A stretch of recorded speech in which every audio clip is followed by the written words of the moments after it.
Ce chiffre, à présent, qui doit nous interpeller, chaque année, on gaspille l'équivalent des besoins en eau de 18 millions de Français. Alors, pour traquer les fuites, eh bien, des chiens ont été dressés. On peut vous les montrer pour la toute première fois. Julien Roux et Jean-Yves May ont pu les suivre en mission à Frontignan, dans l'Hérault.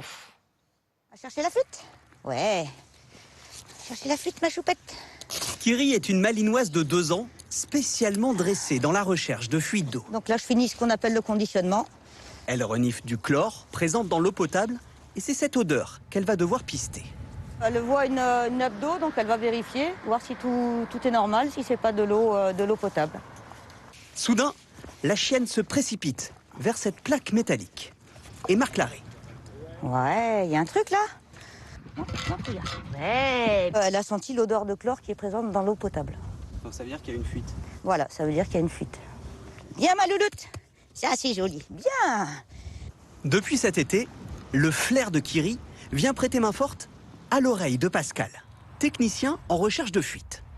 Avec cette sonde acoustique, il écoute les canalisations. Et voilà ce qu'il entend. Mais il doit composer avec les bruits ambiants.